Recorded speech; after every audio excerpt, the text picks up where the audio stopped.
to the Valerie Borzov Memorial Dash. The winner of this 100-yard final will get a chance to take on that fleet-footed Soviet when this national team goes over to Russia, and a chance to regain that title of the world's fastest human. And don't blink or you're going to miss this field.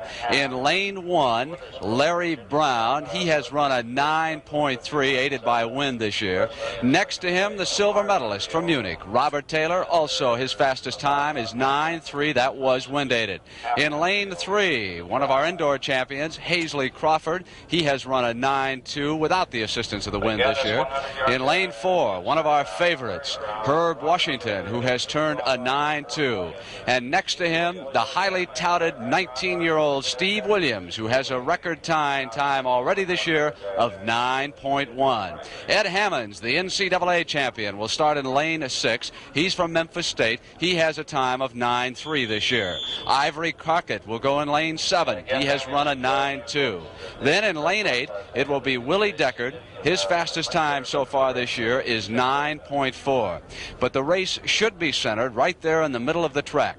If Steve Williams can accelerate beyond Washington, Crawford, and Crockett as they hit that final 50 yards. Williams, as you have seen before on the CBS Sports Spectacular, a very slow starter. And starter Tom Moore has them on their marks. Herb Washington off to a good start. We'll see if Williams is able to catch him. Ivory Crockett moving well on the outside. This is Hazley Crawford there, but here comes it's Williams and Washington, and Williams may have just edged past him at the finish line with Herb Washington second.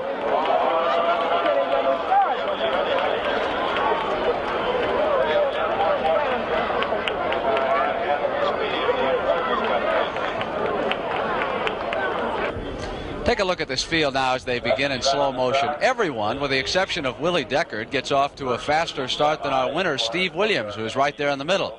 You can see that Herb Washington and Hazley Crawford are beginning to pull away. Watch at the top of your screen. Robert Taylor here gives up, looks over his shoulder at the field, sees that he's beaten.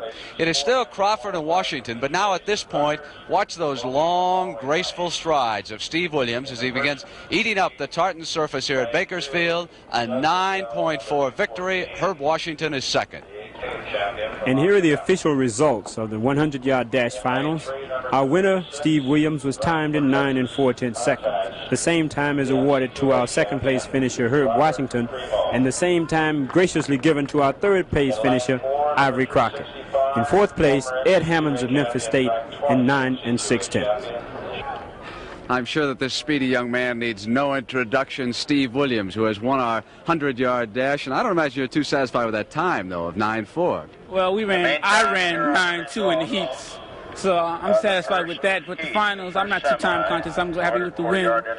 My mechanics were terrible, but I'm glad I won. You know, Steve, when you watch you compete, you got to hold your breath, wondering if you're going to be able to catch up with all those front runners. Well, Herb was out good, and so was Hazley Crawford. I usually pick up at 50, but due to all the jumps that we had before the race, I was cold, and I just came at about the 70. I pulled even at the 70. I got about a couple of inches at the 80, and then just went into the finish from there. Steve, would you be able to improve that start of yours, or do you really care that much? Well, I care that much, but I haven't concentrated on it, really the way I should be. Next year I'll be competing for San Diego State University, so I'll be under more rigid coaching, so I'll probably clean up my start. Now, by winning our national title, you'll get to go to Russia. You'll get a shot at Valerie Borzov. Are you excited about that prospect? Well, I'm not excited about it. I want to run the best in the world, and he happens to be the best. But I'm not particularly excited about it. I think the American sprinters, all the people that you have to watch out for. If I go over there, okay, I have to run him. But then in the United States, every week you got to run somebody who doesn't play. You know, you're also one of our finest 220 men. If I was to say to you, you could only choose one race to run for the rest of your life, which one would it be? The 440. One he's not even competing in here in the national game. Steve Williams, who has captured our 100-yard dash and will tour with our national team of Europe. You, of course, will be watching all of those meets on the CBS Sports Spectacular. And today's CBS Sports Spectacular will continue in just a moment.